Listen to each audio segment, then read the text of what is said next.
Taskar Al'umma TV tasha ɗaya tilo da ke kawo ku labarai na duniya na gida da na ketare daban-daban da ɗumi su. Kada ku manta ku danna subscribe gami da ƙararrawar sanarwa domin an karar da ku da zarar mun ɗaura sabon labari.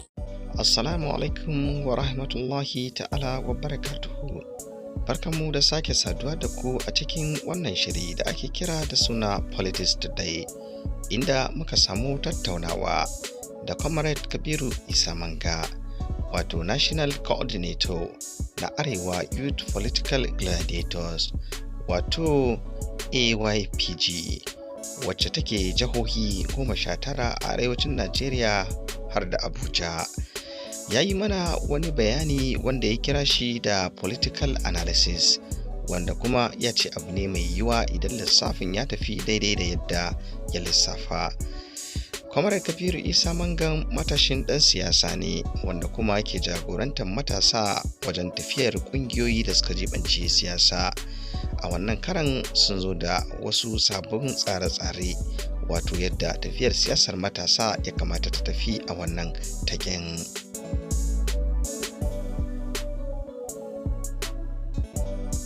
Kwamarar Kabir Isa Mangan mun naɗi wasu kalaman shi waɗanda suka fi jan hankali a cikin bayanan da ya wanzar a cikin hirar da aka yi da shi a cikin shirin Politics Today, wanda aka yi da harshen Nasara, mu kuma muka yi ƙoƙarin takaita shi domin ɗauko shi mu fassara shi zuwa harshen Hausa domin 'yan uwa su amfana kuma su zama masu jajircewa, duba da ganin ɗan uwansu matashi da irin wannan yunkuri da kuma taimako da yake kokari na haɗa kan matasa. Wannan kuma abin alfahari ne, abin kuma a taya shi murna ne da kuma ƙara masa ƙarfin gwiwa ta dukkan hanyar da ya dace domin ci gaba da abin da ya yi wakana. Abin da ake so al'umma su fahimta shine, wato an kai wani taki ko kuma a ce an kai wani yanayi da kowa sai ya zama ɗan siyasa. A cewar kalamansa, ya ce duba da yadda duniyar take tafiya da kuma Najeriya baki ɗaya, an wuce matakin da wani zai fito ya ce shi ba fa ɗan siyasa ba ne kuma shi baya siyasa, domin ko kai siyasa ko kar ka yi, ita fa siyasa tana da ruwa da tsaki da kai.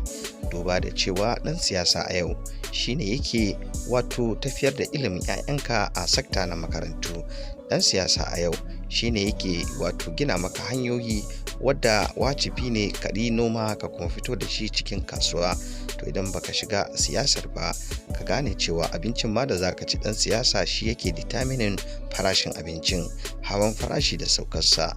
Wato dai ko ba komi, ko kai siyasa ko kar kai, shi dan siyasa na da ruwa da tsaki wajen tabbatar da zamantakewarka na yau da kullun na wannan duniya. Imma ya tsawwala maka ko ya sauƙaƙa maka, wannan ruwansa ne, domin dama ce wadda al'umma ke tura su wato su ba su. To amma abin babban la'akari da ya kamata a kowanne matashi ya kalla shi ne, wato zai ga cewa dukkanin waɗannan mutane, wato musamman manya-manyan dattijai waɗanda suka kasance su ne suke mulkan Najeriya tun tale-tale har zuwa yanzu, ba su sauya ba. Za ku ga cewa wato su an yi musu dukkan gata da ya cancanta su samu tun suna matasa, aka kai su kasashen waje, aka ba su ilimi mai inganci, aka kuma ba su dukkan abubuwa da ya dace na allowances da kudaden sawa a jihu, sannan aka ba su ilimi wanda zai tafiyar da su, ya haska musu ita wannan rayuwa. Kuma duk kasar da aka kai su kyauta aka kai su kai wannan karatu, sannan suna dawowa gwamnati take ba su aiki, wato aikin yi wanda za su iya dogaro da kansu. Amma wannan gata da aka yi musu, maimakon a ce matasanmu na yanzu sun samu kwatankwacin irin wanda aka yi musu ko kuma wanda ya fi shi, sai ga shi wannan tsari an mantar da shi, ba ma a yinsa. Wato dai babu yadda za a yi dan talaka ya iya samun ilimi mai inganci, domin dai ba shi da wani kuɗi da zai iya ɗaukan ɗawainiyar karatun ɗansa zuwa wani mataki. Wannan shine rashin adalci na farko da za a iya cewa an yi wa matasa, wanda su an yi musu wancan gata a baya, su kuma ba su rama shi a yanzu ba. Kuma baya ga haka, abin da ya kamata al'umma su gane su kuma fahimta shine, wato matashi a koda yaushe idan ka bashi mulki, musamman a ƙasa irin ta Najeriya, ba burinsa ya saci kuɗi wato ya kece raini ba, burinsa ya bar tarihi, abin da ake kira legacy, wanda ko ba komi za a iya tunawa da shi ko baya nan. amma dukkan wanda ya tsufa ya tura shekaru zuwa sama zaka ga mafi akasari a wannan gabar tunani yake mai zai tara, duba da cewa karfinsa ya kare, kar ya zo ya zauna kuma talauci ya biyo baya. Don haka mai zai tara na yanke talauci, wanda ko zai zaman shekaru aru ba zai ji kamshin talauci ba. To tunanin tsofaffin haka yake komawa. Misali kuma da zan baku wanda za ku gamsu da kalaman shi kwamarar din shine ya ce a wancan lokaci zaka ga mafi akasari dukkan abubuwan da za a zo a ɗauko na tarihi a ce wane shi yayi kaza wanda abin a jinjina ne. Ku duba cewa za ku fahimci cewa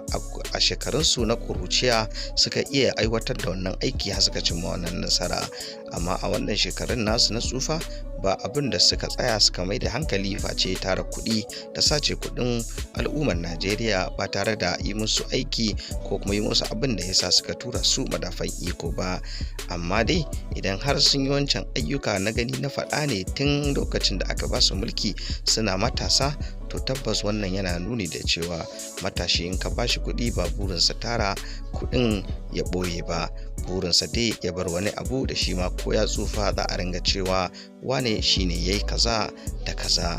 Amma kuma wannan al'amari ya cutara, domin dai dattijan har yau har gobe ba su da burin ɗauko wannan mulki su ba matasan. Su kuma matasan sun gaza farkawa daga dogon baccin da suke da yunkurawa da ƙarfi cewa su ma fa sun girma kuma iliminsu ya kai ya kamata a basu. Babban abin mamaki da ta'ajibi da zai ƙara wato baku mamaki a wannan lamari shine za ku ga cewa da yawa daga cikin 'yan siyasar lokacinsu wani lokaci wani da karatun firamare wani da karatun sakandare, ba ma masu diploma yawanci a cikinsu aka ɗauko mulkin aka ba su.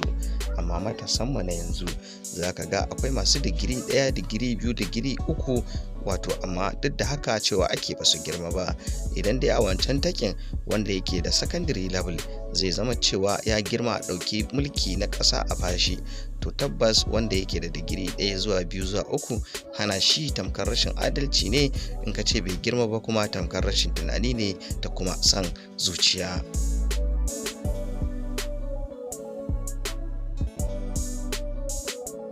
Babban abin da shi kwamar ɗin ya ƙara jan hankali da shi shine ya ce wani abin takaici da zai ƙara baka mamaki yadda matasanmu suke kasancewa tamkar karnukan farautar 'yan siyasa, wa'inda kuma suna zaune a ƙarƙashin 'yan siyasan ba tare da 'yan siyasan suna koya musu siyasar da kuma ba su ilimi na zamantakewar rayuwa ba, wanda inda suna hakan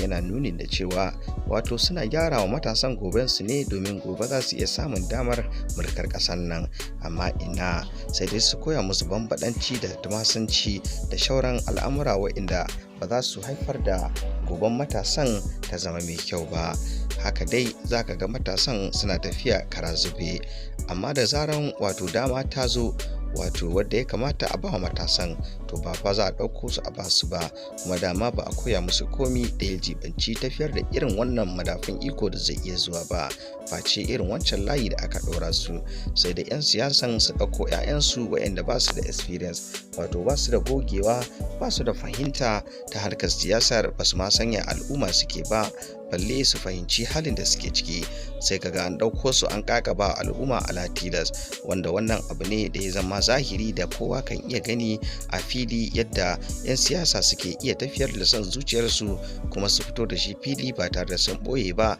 yayin da suke hana waɗanda suke musu bauta wato matasa kuma su bawa su 'ya'yansu madafan iko. Karta dai kuma ta cewa wato kaso 95 na dukkan al'amuran da suke faruwa a siyasa har a kai madafan ikon wato matasa su suke aiwatar da wannan aiki. Don hakan hatsarin ya zo kan matasan yake zuwa, duk kuma in nasara ya zo amma sai a kufce a kuma kaucewa matasan a bar su cikin halin haula'i, wato a yi amfani da su lokacin da ake buƙatar su a kuma zubar da su lokacin da aka cimma buri. Wannan halin ne wannan ƙungiya ta Arewa Youth Political Gladiators ta ce wajibi a sauya shi. Matasan su haɗe kansu, a ajiye batun jam'iyya, a zaɓi mutum wanda shi ya cancanta, domin jam'iyya tamkar gida ne kuma gida mutum nagari da wanda ba nagari ba na iya ginawa ya shiga ya zauna, amma dai wato halinka shine jarinka. A duba mutum, nauyinsa, mu'amalarsa da mutane da kuma zamantakewarsa da kuma adalcinsa da tausansa da jin kansa kafin auna shi zuwa ga kowane mataki. Mu ajiye batun daga wace jam'iyya ka fito, a'a mu duba batun wato nauyin ɗabi'unka. Wannan shine zai fara kawo mana gyara a cikin al'amura. Sannan sai batun waɗanda suke cewa ba za su yi katin zaɓe ba, su ma wajibi su yi katin zaɓe domin 'yancinsu ne kuma damarsu ne na kaɗa ƙuri'a domin zaɓar wanda zai fitar da